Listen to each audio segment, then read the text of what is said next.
తిరుమల శ్రీవారి ఆలయ దర్శనానికి మాజీ సీఎం జగన్మోహన్ రెడ్డి రాకపోవడానికి కారణం డిక్లరేషన్ ఇవ్వాల్సి వస్తుందని అంటున్నారు కూటమి నేతలు. వైసీపీ నేతలు మాత్రం తమ నాయకుడి మీద దాడి జరిగే అవకాశం ఉండటంతోనే రాలేదని, అసలు ఇదేమి సెక్యులరిజం అని, ఇదేం ప్రజాస్వామ్యమని సన్నాయి నొక్కులు నొక్కుతున్నారు. మొత్తం మీద 2 రోజుల పాటు జగన్ తిరుమల యాత్ర ఇష్యూతో డిక్లరేషన్ ప్రాధాన్యత అందరికీ కూడా తెలిసి వచ్చిందని అంటున్నారు.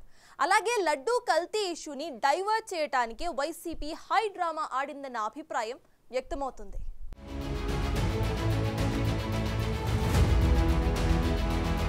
దక్షిణ భారతదేశంలోని చాలా దేవాలయాల్లో అన్యమతస్థులకు ప్రవేశం లేదు. తమిళనాడు హైకోర్టు సైతం పలు కేసుల్లో అదే ప్రకటించింది. దేవాలయాలు టూరిస్టు స్పాట్లు కాదు, ఖచ్చితంగా నమ్మకముందని ప్రకటించిన వారిని అనుమతించాలి. చాలా మంది ప్రముఖులు తమిళనాడు, కేరళతో పాటు అనేక దేవాలయాల్లో ప్రవేశం కోసం ఇబ్బంది పడ్డ సందర్భాలున్నాయి. తిరుమల వచ్చినప్పుడు మాజీ ప్రెసిడెంట్ అబ్దుల్ కలాం కూడా డిక్లరేషన్ సమర్పించారు. ఆ క్రమంలో తాజాగా జగన్ తిరుమల యాత్ర సిద్ధమైన తర్వాత డిక్లరేషన్ అంశం బహిరంగ చర్చకు దారితీసింది.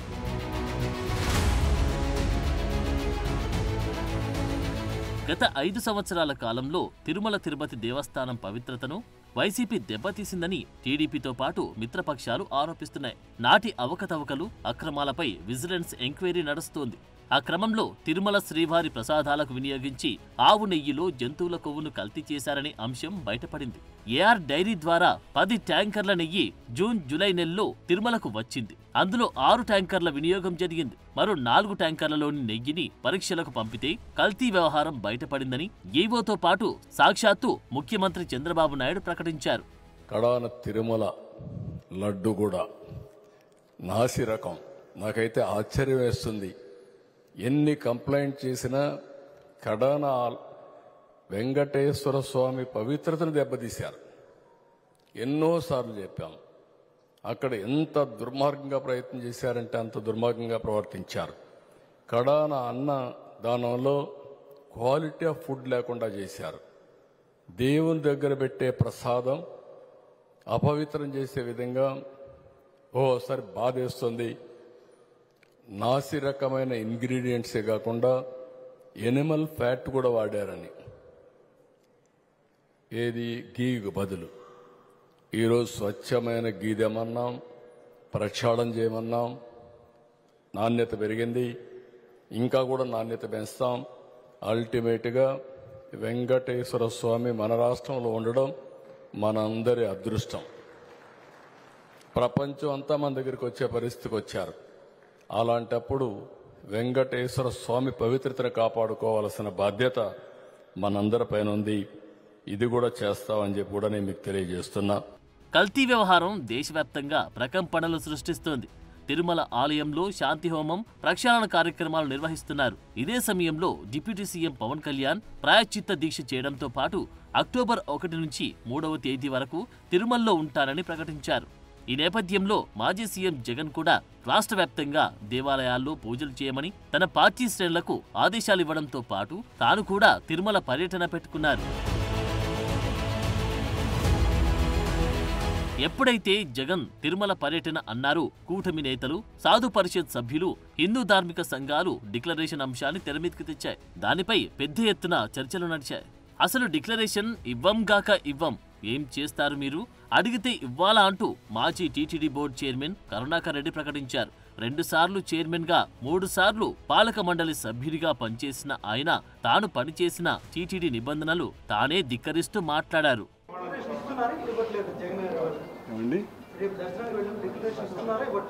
ఎందుకు ఇవ్వాలి చెప్పండి. ఎందుకు ఇవ్వాలి అని అంటే మీరు అడిగితే మేము ఇవ్వాలా? ఆయన ఏమన్నా కొత్తగా కొండకు వస్తున్నాడా? కొత్తగా వచ్చాడా? లేదు కదా. కొన్ని 10 సార్లు వచ్చారు. మీరంటే వాళ్లే.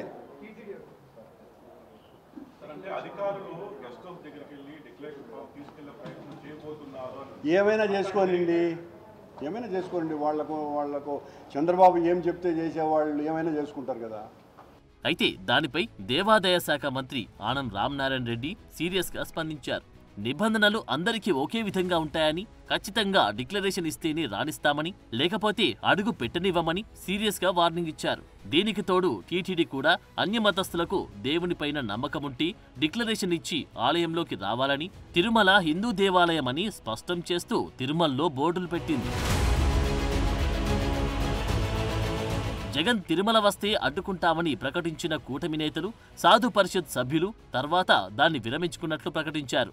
అయినా జగన్ తన పర్యటన రద్దు చేసుకున్నట్లు చెబుతూ తన మీద దాడికి బీజేపీ సిద్ధమైందని, ఇతర రాష్ట్రాల నుంచి వేలాది మందిని పిలిపించుకుందని ఆరోపించారు. ఇదే విషయాన్ని కరుణాకర్ రెడ్డి, మాజీ డిప్యూటీ సీఎం నారాయణస్వామి, మాజీ ఎమ్మెల్యే చెవిరెడ్డి సైతం చెప్పారు. చెవిరెడ్డి ఓ అడుగు ముందుకు వేసి ఇంటెలిజెన్స్ నుంచి తనకు సమాచారం ఉందని, జగన్మోహన్ రెడ్డిపై కోడిగుడ్ల దాడి జరగబోతుందని సమాచారం ఉండడంతో వాయిదా వేసుకున్నామని స్పష్టం చేశారు. అయితే డిక్లరేషన్ ఇవ్వమని అడిగితే ఇలాంటి కాకమ్మ కథలు చెబుతున్నారని కూటమి నేతలు విమర్శిస్తున్నారు. రాజకీయ పార్టీ ఈయన పోయినప్పుడు కొన్ని వేల మందిని మేము కూడా మొబిలైజ్ చేస్తామని లోకల్గా ఇన్ఫర్మేషన్ ఇచ్చారు. ఆటోమేటిక్గా ఎలాంటి అవాంఛనీయ సంఘటనలు జరగకూడదనే ఉద్దేశంతో అక్కడ యాక్ట్ ఆఫ్ 30 అంటే 10 మంది గుమ్ముకూడకూడదని తీసుకొచ్చారు. అయితే ఇప్పుడు ఆయన మాట్లాడేది చూస్తే ఆయనకి ఏ సాకులు ఉన్నాయో నాకు తెలియదు పోకుండా ఉండడానికి. కానీ ఆయన ఏదో నిలిపేశారు, నోటీస్ ఇచ్చారని మాట్లాడుతున్నారు. కానీ షో ఎనీ నోటీస్? నేను స్ట్రైట్గా అడుగుతాను, నీకు నోటీసులు ఏమైనా ఇచ్చారా? నిన్ను వెళ్ళవద్దని ఎవరన్నా చెప్పారా? ఇస్తే చూపేయండి మీడియాకి. ఎందుకు అబద్ధాలు ప్రచారం చేస్తూ ప్రజల్ని మభ్యపెడుతూ ఇష్టానుసారంగా ప్రవర్తించడం ఇది సబబు కాదని. ఎందుకంటే ప్రజా జీవితంలో ఉండే మనందరం కొన్ని సాంప్రదాయాలు పాటించాలి. అందుకే నేను దీన్ని చాలా స్పష్టంగా అడుగుతున్నాను. అది అలా ఉంటే కూటమి నేతలు మాత్రం డిక్లరేషన్ అంశాన్ని ఎస్టాబ్లిష్ చేయడంలో సక్సెస్ అయ్యారంటున్నారు. జగన్ ఇష్యూతో టీటీడీ అధికారులు సైతం ఇంతకాలం లేనిది ప్రకటన బోర్డులు పెట్టారు. అన్యమతస్థులు రావాలంటే ఖచ్చితంగా డిక్లరేషన్ ఇవ్వాలని స్పష్టం చేస్తున్నారు. మొత్తం మీద 2 రోజుల పాటు యావత్ దేశ ప్రజలకు డిక్లరేషన్ పై అవగాహన ఏర్పడిందన్న అభిప్రాయం వ్యక్తమవుతుంది.